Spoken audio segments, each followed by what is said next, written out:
I felt very, very bad for this guy. Felt very, very bad for this next person. Have y'all seen this story? Or are y'all aware of this man right here? I sat and watched him pull his mask down at my front door. And I still, like I said, I didn't register, man. A homeowner on the city's Far East Side wrestled a gun away from a burglar and shot him.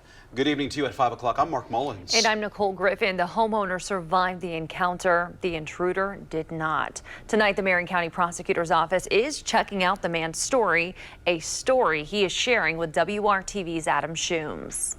And that homeowner tells me Tuesday night he saw that suspect walk up to his front door, put a ski mask on, and force himself inside the home. Inside the home, the homeowner tells me a struggle began before shots were fired. He smacked me in the head with the gun and told me I knew what it was. And then I'm like, I yelled out. I said, hey, they're trying to rob me. He got smacked in the head with the gun. I went from rose gold. You know what? Let me switch up for a minute. I want to go both. I want to go rose gold and yellow gold. Smacked him in the head with the gun and said, you know what it is. That's what we call pistol whipping. That, ladies and gentlemen, is what we call pistol whipping somebody. He pistol whipped him with the gun, and then he said, you know what this is. We're going to go double band today, all right? 100K. So it's a lot of people, and when I was reading this story, when y'all sent it to me, and I was looking through the comments, I like to look at what the reaction of the people are. A lot of times people feel sorry for the person that suffered the fate that they was trying to cause for somebody else's whose house they was breaking in. A lot of people was feeling bad for the person that lost their life. You ran up in somebody else's house and hit him in the back of the head, pistol whipped him and said, yo, you know what this is. You know what this is. More than a dozen bullet holes mark Brent Smith's home on Indy's Far East Side. Signs of what he says was an act to protect himself. Police say it was an attempted home invasion. Smith says the suspect's gun was fired as he was struggling with the masked man. When the gun went off, I hear thousands of gunshots. So I was trying to get up here to push my door back up, but they kept firing. So the guy, it was his gun. I had his gun, so I opened up my door and was shooting out. But when I opened the door, I didn't even know he was right there, man. I didn't know I shot him, man. Smith says a group of people then got in a car and sped away. That don't make no sense, man. I didn't want to do that. So wait, I didn't even realize this. I didn't realize that it wasn't just one person that had ran up on this guy. It was multiple people that ran up on this dude. Multiple people, and he just so happened to be the one that got his gun took from him, and the dude started defending himself against all of the rest of the people, and then they got in the car and took off. That is absolutely horrible.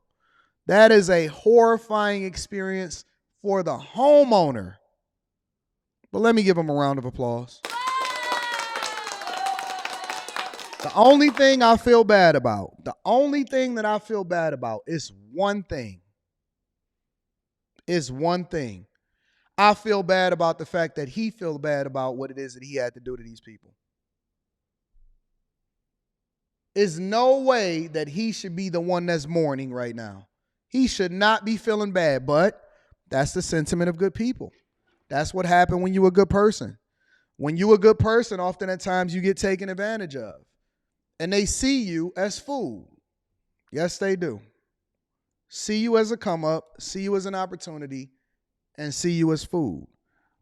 And so now he got to be out here feeling bad at the fact that he had to defend himself when they ran up inside of his household and said, you know what this is. Why did they target him?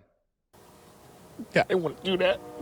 But in Indiana, people have a right to defend their homes. What the law says specifically is that I am justified in using reasonable force, including deadly force, if I reasonably believe that that force, meaning deadly force, is necessary to prevent or terminate an unlawful attack on or entry into my dwelling. Attorney Guy Relford is an attorney and is also a firearms instructor. He isn't connected with this case, but says people like Smith who are in this kind of situation are protected legally. If you're justified at that time, you have no obligation to retreat. In other words, run away first before you defend yourself. And there's a, And that's what makes it a stand. You know what the unfortunate part about this is that we sitting here and they were sitting here debating. They were sitting here debating about the idea of whether or not it was legal for him to defend himself in his own home. Now, again, let's keep in mind, he didn't even have a pistol himself. He had no way to protect himself. The only thing that he wound up doing is wrestling away the pistol with a dude that he wound up defending himself against. That means that we're debating whether or not he was able to defend himself against the person that was trying to hurt him and break in his home and pistol whip him, even though it wasn't even his own pistol. What is this even a debate for? Injured ground law. Indiana law doesn't require proof that anyone was scared for their lives or anyone else's inside the property, just proof that someone was trying to break in or commit a crime. Marion County Prosecutor's Office is still reviewing the case, and there has been no information on charges for Smith. Y'all need to find you something productive to do. But he's already made a decision on what to do after this life-changing event. I've been here, man, for about 22 years, man. Like, man, I'm like my neighbors. Man, I'm ready to move. In Indianapolis, Adam Schoombs, WRT. Hey, shout out to the hood. I remember last Monday, shout out to my guy Law. He was on the panel. Last Monday, my guy Law said, hey, Anton, we need to embrace the culture and the things that we went through. We need to embrace the hood. This man been living in the hood for 22 years and they just tried to pistol whip him and take his life. He said, not only me, he said, my neighbors too. That man is basically suffering from PTSD. This man is suffering from PTSD. Real talk. And no human being should have to go through this. I shouldn't be caring more about what it is that I had to do to your kid that was breaking in my crib than you did. Whose son is this? And where they raise him at? Whose son is it? It don't just happen over in Indiana. It happened all across the board. Check this one out.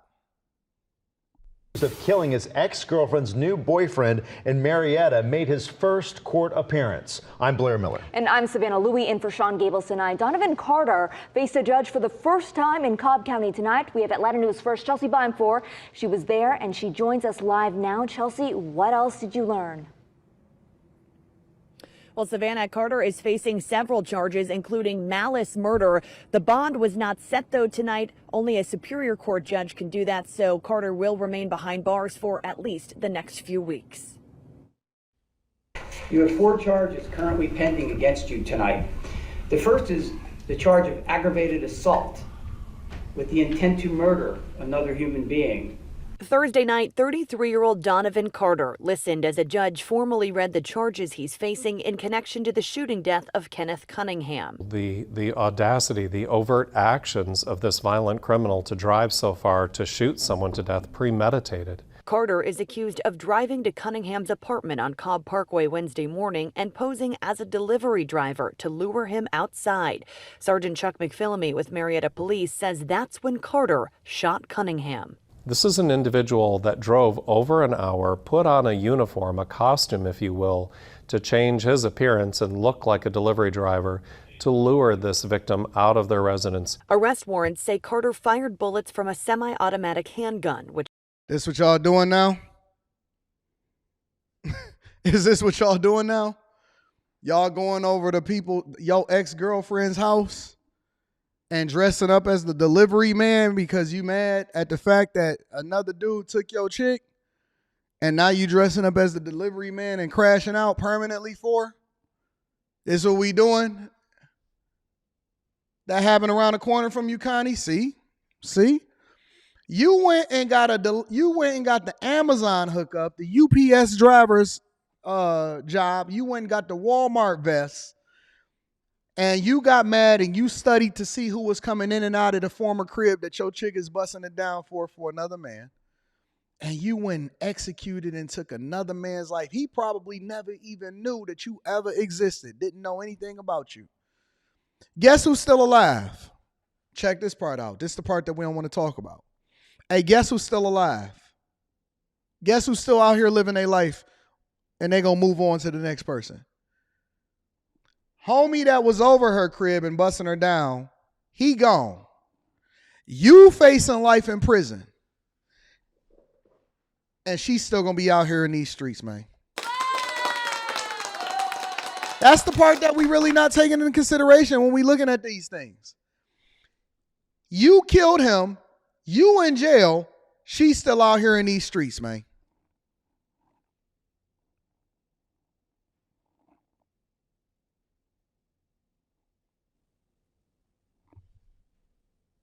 Struck Cunningham as he was running away. Marietta police say after he pulled the trigger, Carter drove over an hour away back to his home in Gwinnett County. 6 agencies worked together to track him down. He was stopped yesterday afternoon. By evening, he was already in custody. Overnight, he was booked into the jail, mere hours after all of this originally occurred. Marietta police are still investigating the motive, but say Cunningham was dating Carter's ex-girlfriend. Carter remains behind bars tonight in Cobb County. This individual will now be held accountable for this violent crime. Look at that man. Look at that man. That's a regular everyday man that's out here crashing out. That's a regular everyday man that's out here crashing out, fam. Drove over an hour, dressed as the delivery man, shot you as you was running away, and is willing to do the time for the crime, and she's still going to be out here doing what she want to do. Y'all crashing out for no reason out here in these streets.